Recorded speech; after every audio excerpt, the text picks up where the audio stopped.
Soal berikut menggambar grafik parabola untuk fungsi x kuadrat min 6x tambah 5. Nah, fx ini sama dengan y ya. Y sama dengan x kuadrat min 6x tambah 5. Nah, di sini tidak diketahui domainnya. Karena domainnya tidak diketahui, maka kita lakukan langkah-langkah pertama, menentukan titik potong grafik dengan sumbu x. Kalau titik potong terhadap sumbu x, maka y-nya itu 0. Ya, maka ini 0 sama dengan x kuadrat min 6x tambah 5. Nah, kita ingat memfaktorkannya bagaimana? X kuadrat itu x kali x ya. Kemudian 5 itu 5 kali 1. 5 kali 1. Nah, supaya tengahnya bisa menghasilkan min 6x, ini kita berikan min ya, min 5 dan min 1. Dikalikan plus 5. Namun kalau dikali silang, min 5x tambah min 1x min 6x ya, cocok ya, x kali x, x kuadrat.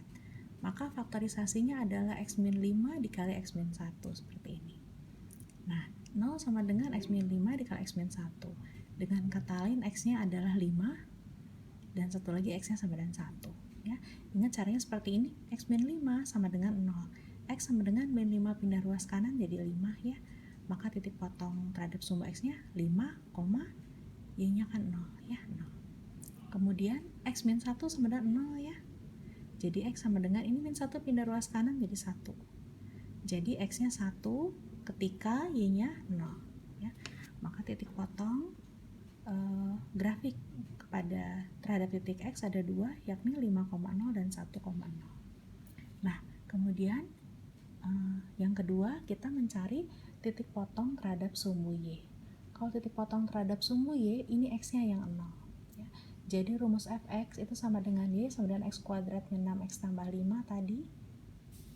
Yang ini kan rumusnya. Kita tulis lagi. Nah, kita isikan x-nya 0. Jadi 0 kuadrat 0, min 6 kali 0, 0 tambah 5. Dengan kata lain, y-nya sama dengan 5. Maka titik potong terhadap sumbu y-nya adalah x-nya 0, y-nya 5 ya. Lalu langkah yang ketiga, menentukan sumbu simetri. Sumbu simetri ini akan membagi dua parabola sama besar ya. Rumusnya x sama dengan min b per 2a. Nah, kita ingat b-nya berapa? B itu ini yang ada koefisien di depan x ya. Jadi b-nya min 6. B-nya min 6, jadi min di dalam kurung min 6. Lalu A itu koefisien x kuadrat, A-nya kan 1 ya. Jadi 2 dikali 1, 2. Min kali min positif 6. 6 bagi 2, 3. Jadi sumbu simetrinya x sama dengan 3. Nah, berikut menentukan titik balik. Titik balik atau titik puncak parabola atau maksimum minimumnya. Kita tinggal menginput nilai x sama dengan 3 ke nilai fx ya. Jadi kalau fx sama dengan x kuadrat min 6x tambah 5, kita input f3. Jadi 3 f3, jadi x-nya diganti 3 ya. 3 kali 3 9, min 6 dikali 3, min 18 tambah 5. Jadi hasilnya kalau x-nya 3, y-nya min 4 ya. Maka titik baliknya itu adalah 3, min 4.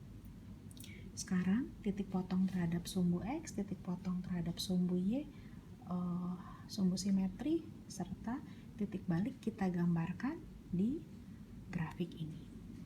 Pertama kita bikin kartesius biasa ya. Titik nolnya misalnya di sini. Nah, kita tulis titik potong terhadap sumbu x-nya tadi. Kalau 1,0 di sini ya. Kemudian 5,0, 2, 3, 4, 5, 5,0 di sini ya. Kemudian titik potong terhadap sumbu y-nya tadi 0,5. Ini 0. Nah, ini saya tulis 0 ya. 0, 0,5, 1, 2, 3, 4, 5. Nah, 0,5 di sini. Kemudian titik baliknya di sini ya. Titik balik itu dia tadinya turun, kemudian dia berhenti, berbalik menjadi naik. Atau sebaliknya ya, kalau titik puncak maksimal dia naik, tiba-tiba berhenti kemudian turun ya. Nah, titik baliknya tadi berapa? 3, min 4. 3, min 4 ya. Jadi ini titik puncak parabola, titik, kalau begini titik minimum ya, titik puncak minimumnya itu adalah 3,-4. Ini saya tulis di sini ya, 3,-4. Nah, ini adalah sumbu simetrinya. Sumbu simetrinya X sama dengan 3.